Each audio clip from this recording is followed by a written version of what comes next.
Hello, and bienvenidos to Pica Poco Kitchen. Today we're making salpicón. Vámonos. Continuing with the cold dishes for summer series, I bring to you salpicón, a dish that I don't like. Not a lot of etymology available. The only thing I could find out is that it is formed with two words, sal, meaning salt, and picón, which means to chop, which makes sense. Originally from medieval Spain, obviously has made its way around the world, and there are many different versions. You have Guatemalan, Nicaraguan salpicón, and just in Mexico we have different varieties depending on the region. You have in Campeche some version of salpicón that has fish that even add the fish liver, or you have versions of it with crustaceans in Veracruz, if I'm correct. You can also find it with chicken, not very common, but the one that I grew up not really loving is beef. I believe that this comes from the original recipe that was made with venison and vinegar. Let me tell you about the beef salpicón that I grew up with. This was a dish that my mom used to make a lot every time it was mildly hot out. I was never excited, may I say, when she presented that for dinner. I want to think that it was me being a child and maybe strong flavors didn't go well with me. Also, the fact that it is a cold dish, so meat and cold maybe made a shock in my brain. But then, trying to think of it, I remember the last time I had it as an adult, I had it with my aunt Olga, my mom's sister, and I kind of liked it. So I think I'm gonna put my mom under the bus this time, and I guess I didn't like her salpicón. I'm sorry. My mom makes great other things, but maybe this wasn't. I don't know. I hope she doesn't watch this video. Anyway, so this is not about me. I'm here to bring to you all the Mexican dishes that I know that are celebrated, that are popular, and as many as I can. So, maybe this is going to be for you. It is, I have to say, a very easy one. It is also affordable, and who knows, maybe it's going to be your favorite.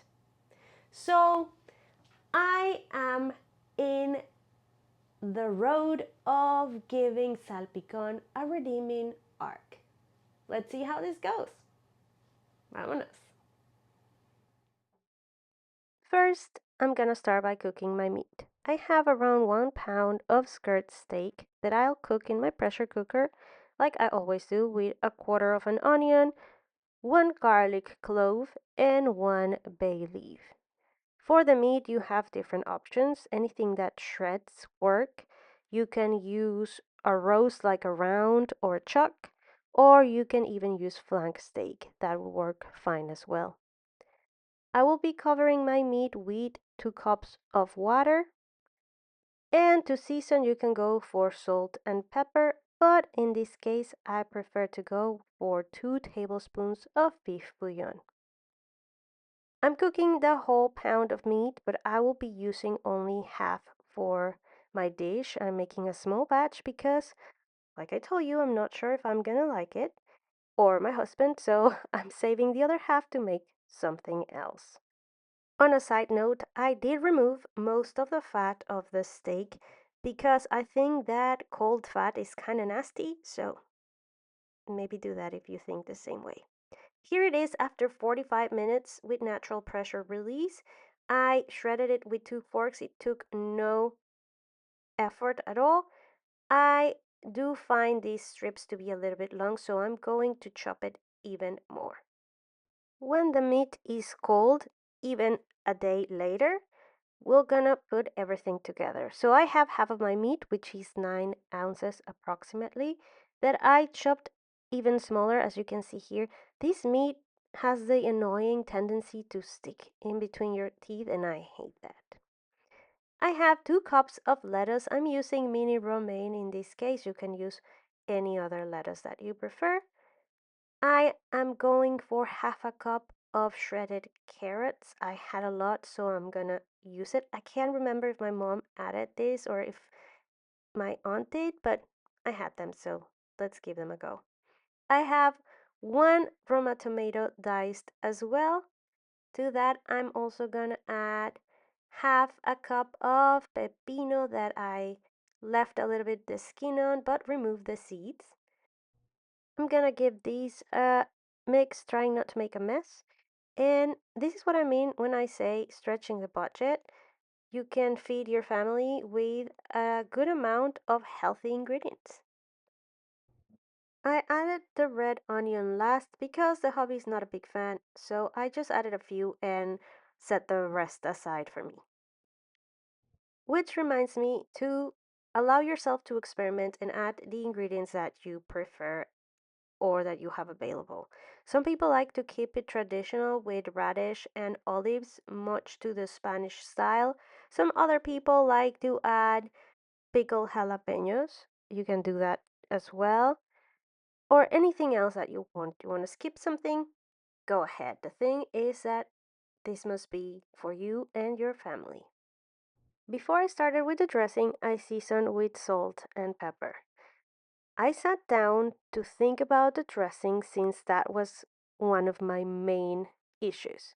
So I went for a ratio of 2 parts oil to 1 part acid. And I started with the juice of half a lime, 2 tablespoons of oil,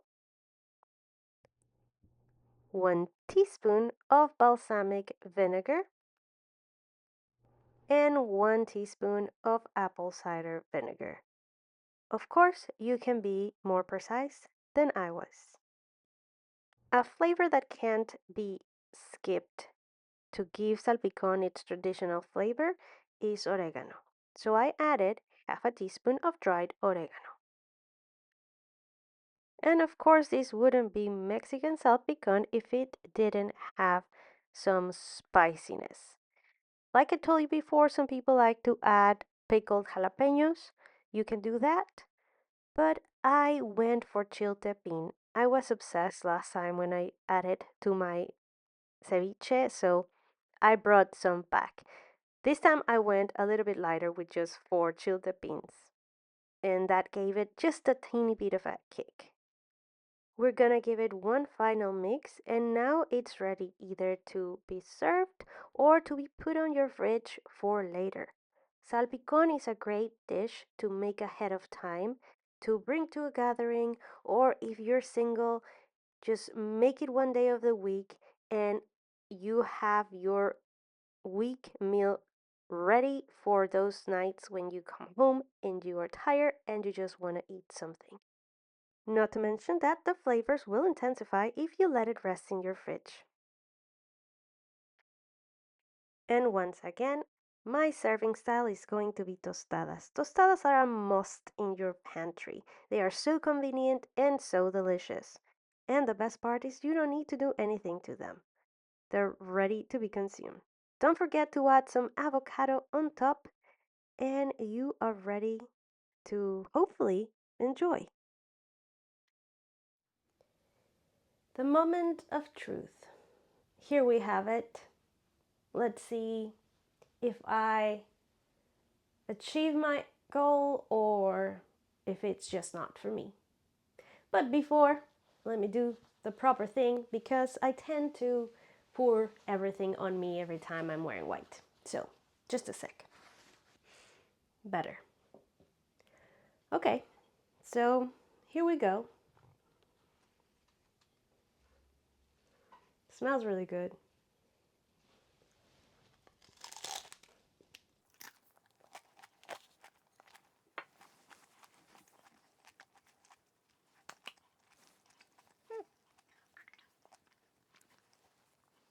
Okay.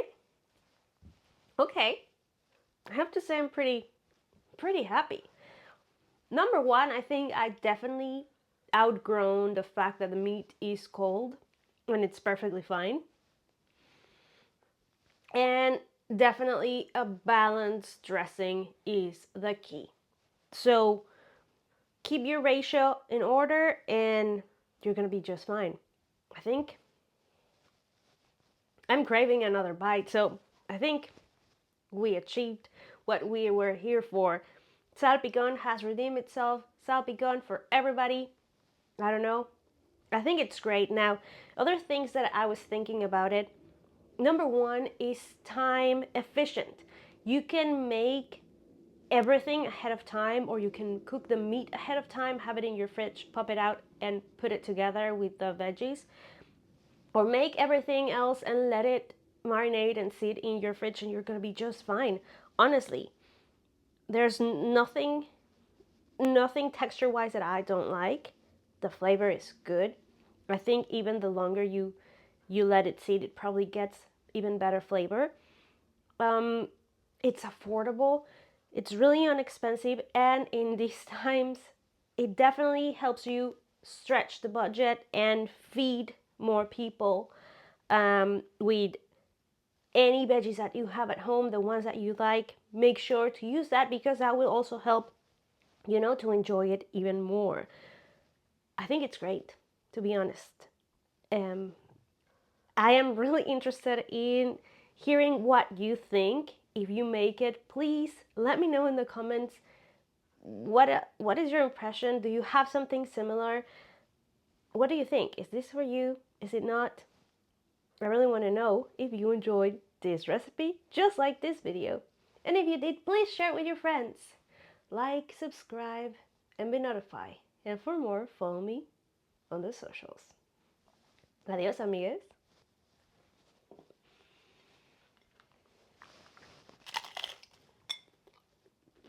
Mm. Mm-hmm.